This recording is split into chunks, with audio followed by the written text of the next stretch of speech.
আসসালামু আলাইকুম। 500 টাকার ওয়াইফাই প্যাকেজের দাম কিন্তু 400 টাকা হতে পারে, অর্থাৎ প্রতি ওয়াইফাই প্যাকেজে কিন্তু 100 টাকা করে কমতে পারে। 800 টাকাটা 700 টাকা হতে পারে এবং 1200 টাকাটা 1100 টাকা হতে পারে। আসলে কি হবে কি না এই বিষয়ে আমি বিস্তারিত এই ভিডিওতে আলোচনা করব। যারা ভিডিওটি দেখতেছেন সাবস্ক্রাইব করে অনেক বেশি শেয়ার করে দেবেন, যাতে সবাই এই বিষয় সম্পর্কে জানতে পারে।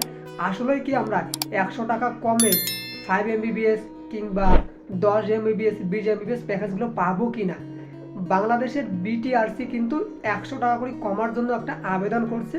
বর্তমান আবেদনটা কিন্তু অর্থ মন্ত্রণালয়ে আছে। আর যারা আমাদেরকে লোকাল আইএসপি দেয়, যেমন .net, ফাইবার, এয়ারডোম, এরকম যারা আমাদেরকে ইন্টারনেট দেয়, তারা কিন্তু এটা দিতে চাইতেছে না। বাট তারা বলতেছে যদি আমরা প্রতি প্যাকেজে 100 টাকা করে কমাই, তাহলে কিন্তু আমাদের ইন্টারনেট স্পিড বা ইন্টারনেট ফ্রিকোয়েন্সিগুলো আগের মতো হবে না, সার্ভিস অনেকটাই স্লো হয়ে যাবে। কারণ যে ইকুইপমেন্টগুলো কেনে বা যে সার্ভিস মেনটেন্স বা আইএসপিগুলো কিনা হয়, সেগুলো সব বাইরে কান্ট্রি থেকে ইনপুট করা লাগে। এই জন্য কিন্তু দাম 100 টাকা কমানো সম্ভব না। বাট যদি 100 টাকা কমায়, তাহলে কিন্তু এটা আমাদের জন্যই ভালো। কারণ তখন আমরা কিন্তু 5 MB প্যাকেজটা মাত্র 400 টাকা দিয়ে পাবো। আশা করতেছি 1-2 মাসের মধ্যে আমরা একটা রেজাল্ট পাবো আসলে কমবে কি না।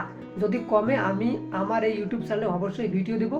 তারা ভিডিওটি দেখতেছেন, যদি ভালো লেগে থাকে তাহলে সাবস্ক্রাইব করে অনেক বেশি শেয়ার করতে হবে। ধন্যবাদ, সবাই ভালো থাকবেন।